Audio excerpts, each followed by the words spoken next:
What's up? What's up? What's up? All right. Today we're going to finish up the episode on ice in the streets. What you don't know to get you taken. And this is part two of that episode. So, what you do when an ICE agent approaches you in the public? What do you do when they walk up and there's a bunch of them?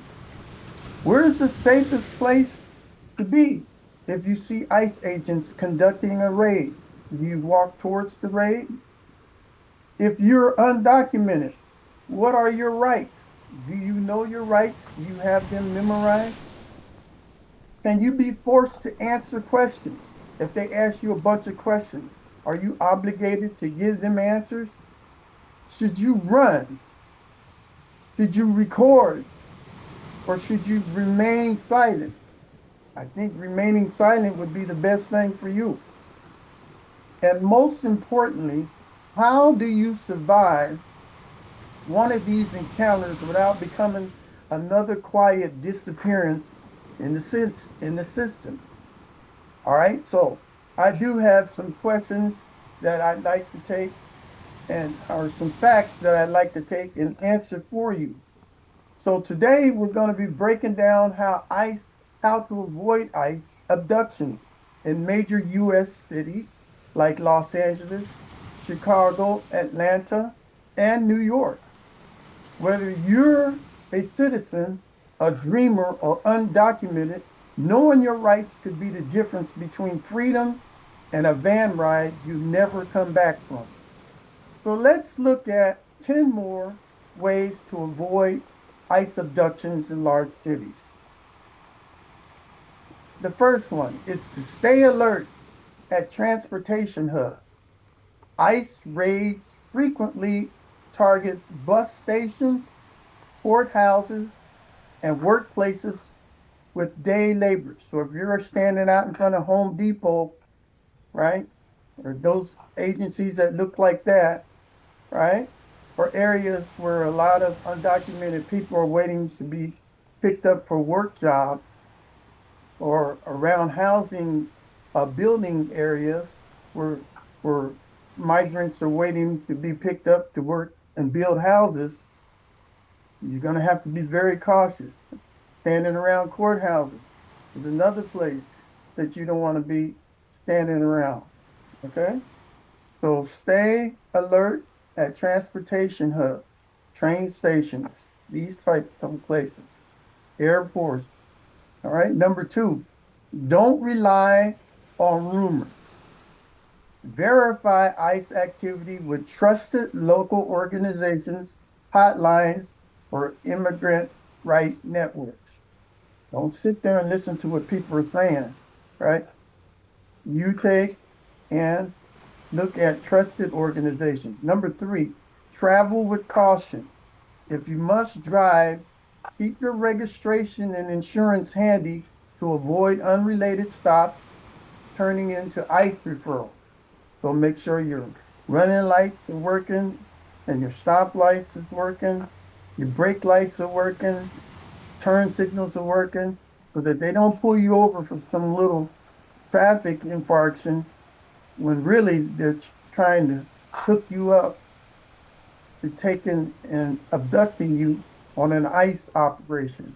So be aware of that. Number four, teach your kids a safety script like I won't open the door or I'll call Aunt Maria. Okay. Calm, rehearsed words can prevent panic. So if ICE is around your car, don't have your kids sit there and open the door or roll down the window so they can get in and get you. Right? Number five, never present fake documents. Fraud charges can escalate that would have been a simple civil violation. So don't give them any fake stuff or stuff that you made up or stuff from other people and you take and put your face on it, fake license, and fake this, that, and the other. Don't do that. Don't give that to them. That'll give them cause to take and arrest you.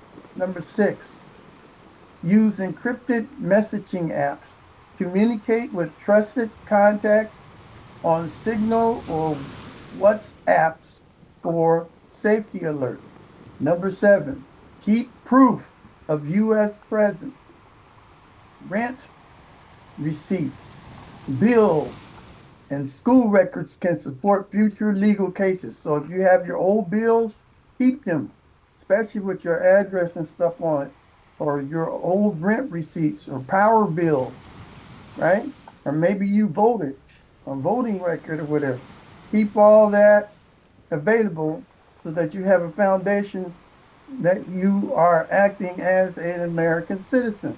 Number 8, don't go alone to court or hospital visit. Bring a friend or advocate who can observe and intervene if ICE appears. So you've seen some of my videos where ICE showed up at people's parties. They didn't even know that ICE was sitting right there, right? All of a sudden, out comes the badge, and there they are. And you've seen people running like running other bulls, running and running, trying to get away. You can't get away because they got the whole area surrounded. So don't go alone to courts or hospitals or to big parties or big functions. Don't do that.